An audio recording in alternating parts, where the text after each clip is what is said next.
Matematika 6 klasė pamoka trumpai, paprastai, aiškiai. Tūrio ir talpos matavimo vienetų sąryšis. Talpos matavimas. Kuom matuojama talpa? Skysčių ir įvairių birių medžiagų talpa matuojama litrais, mililitrais. Kubas, kurio briauna yra 1 decimetro ilgio, yra 1 kubinis decimetras. Jisai yra lygus 1 litrui arba 1000 mililitrų. Kubas, kurio briauna yra 1 centimetro ilgio, yra 1 kubinis centimetras.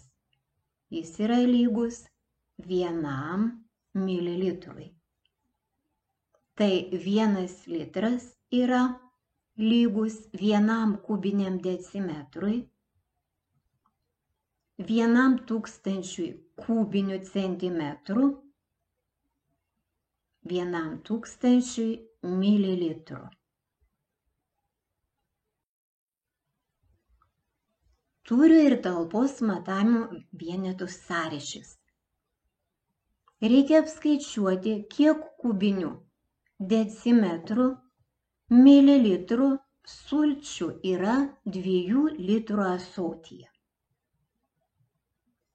Kadangi 1 litras yra 1 kubinis decimetras, tai 2 litrai bus lygu 2 kart 1.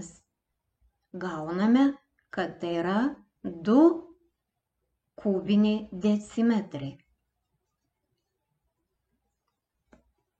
1 litras yra 1000 mililitrų. Tai 2 litrai bus 2 kart 1000 ir tai yra 2000 mililitrų arba 2000 kubinių centimetrų. Tai 2 litrų ąsotyje yra 2 kubiniai decimetrai arba 2000 mililitrų sulčių. Ko mokys? Tūrio ir talpos matavimo vienetų sąryšis, talpos matavimas. Žvilgtelk dar atgal. Perskaityk dar kartą, įsimink. Ką sužinojai? Kas matuojama litrais, mililitrais?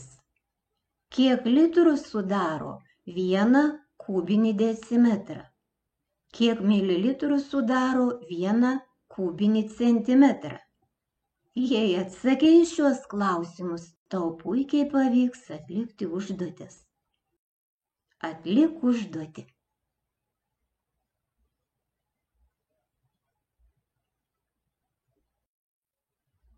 Pasitikrink. Turėjai užrašyti 300 ml lygų 300 kubinių centimetrų, 25 ml lygų 25 kubiniam centimetram. Jei tavo atsakymai tokie, puiku, šauniai padirbėjai.